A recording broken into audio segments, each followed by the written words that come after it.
आइए जानते हैं आज की कुछ प्रमुख अंतर्राष्ट्रीय खबरों को। पहले एक नजर आज की हेडलाइंस पर।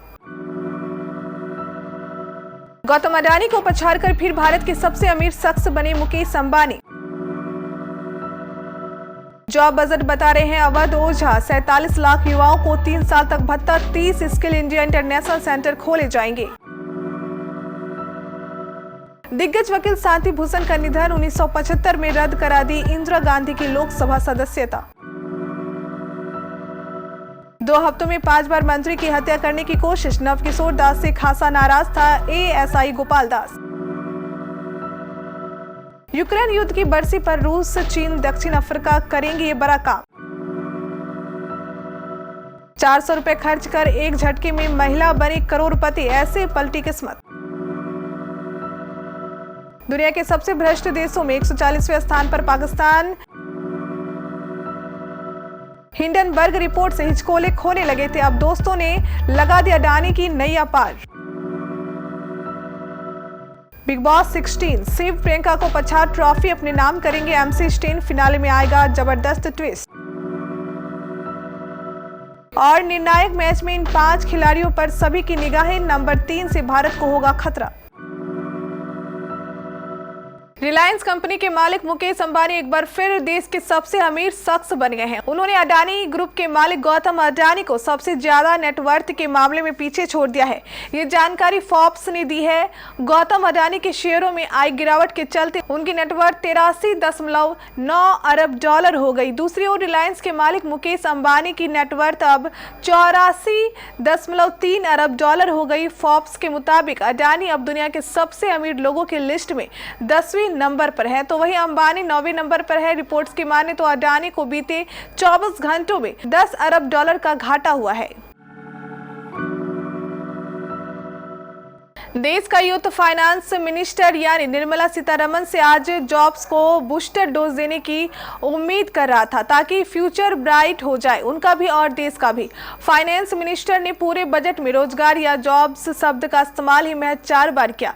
वित्त मंत्री ने अपने भाषण में 47 लाख युवाओं को 3 साल तक स्टाइपेंड देने की बात कही। दूसरी ओर देश का युवा इंटरनेशनल मार्केट में नौकरियों के लिए तैयार हो सके, इसके लिए देश भर में 30 स्किल इंडिया इंटरनेशनल सेंटर खोले जाने का ऐलान भी किया। देश के पूर्व कानून मंत्री और सीनियर वकील शांति भूषण का निधन हो गया। वो 97 साल के थे और काफी समय से बीमार चल रहे थे। मंगलवार शाम को दिल्ली में अपने घर पर उन्होंने आखिरी सांस ली। शांति भूषण मोरारजी देसाई की सरकार में 1977 से 1979 के देश के भारत के कानून मंत्री रहे थे। शांति भूषण की पहचान देश के जाने माने वकील के तौर पर भी रहे। 5 दशक से भी ज्यादा समय तक उन्होंने वकालत की और कई बड़े केस लड़े। शांति भूषण के परिवार में उनके बेटे प्रशांत भूषण और जयंत भूषण और बेटियां शालिनी गुप्ता और शेफाली भूषण हैं। प्रशांत भूषण और जयंत भूषण दोनों ही देश के नामी वकील हैं। ओडिशा के स्वास्थ्य मंत्री नवकिशोर दास की हत्या के मामले में क्राइम ब्रांच ने बड़ा खुलासा किया है, जिसके मुताबिक हत्यारे गोपाल दास ने 2 हफ्तों में 5 बार मंत्री की हत्या करने की कोशिश की थी।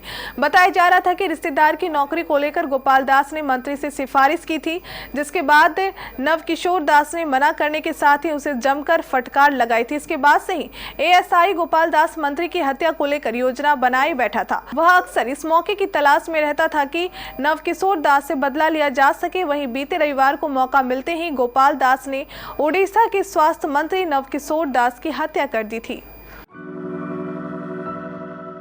दक्षिण अफ्रीका आने वाले हफ्तों में रूस और चीन के साथ मिलकर हिंद महासागर क्षेत्र में संयुक्त सैन्य अभ्यास में हिस्सा लेने जा रहे हैं।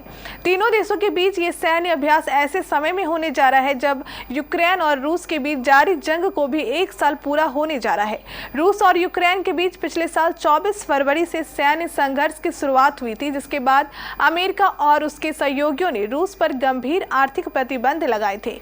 पिछले 1 साल से पश्चिम के देश यूक्रेन को युद्ध में सहायता के रूप में अत्याधुनिक हथियारों से लेकर दूसरे तरह की मदद उपलब्ध करवा रहे हैं।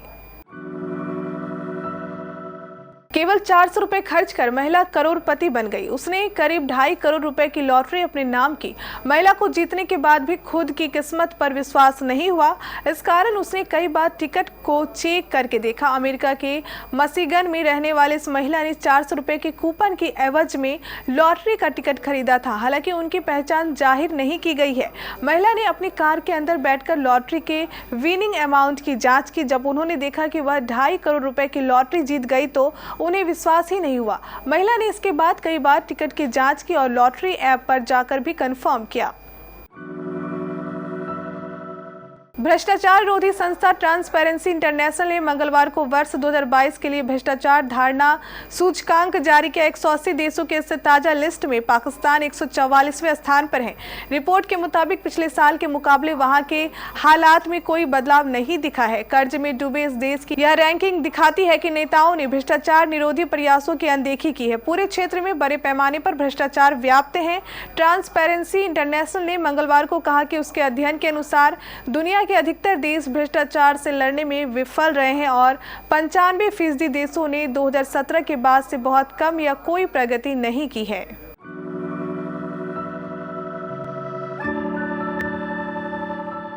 हिंडनबर्ग की रिपोर्ट के विवाद के कारण अडानी समूह के शेयरों में भारी बिकवाली देखने को मिली है। अडानी समूह के चेयरमैन गौतम अडानी का नेटवर्थ गिरकर $74 बिलियन पर पहुंच गया।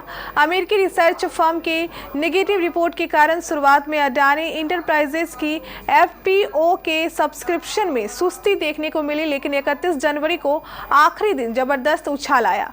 गौतम अडानी की कंपनी के FPO में आखिरी दिन गजब का रिस्पॉन्स देखने को मिला और FPO पूरा का पूरा सब्सक्राइब कर लिया गया।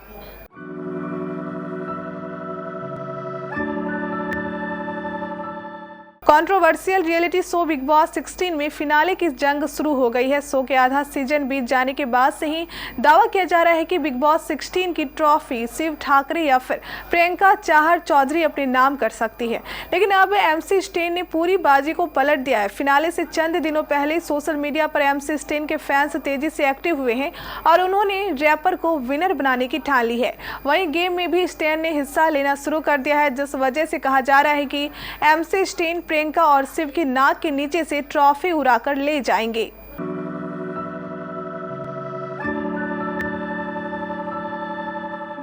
भारत और न्यूजीलैंड के बीच 3 मैचों की T20 सीरीज का निर्णायक मुकाबला आज यानी 1 फरवरी को अहमदाबाद के नरेंद्र मोदी स्टेडियम में खेला जाएगा। इस समय सीरीज 1-1 की बराबरी पर मौजूद है। ऐसे में ये मुकाबला दोनों ही टीमों के लिए करो या मरो का होने वाला है। बता दें कि सीरीज का पहला मुकाबला गंवाने के बाद भारत ने शानदार वापसी करते हुए दूसरे मैच में 6 विकेट से जीत दर्ज की थी और इस सीरीज को बराबरी पर लाकर खड़ा किया था।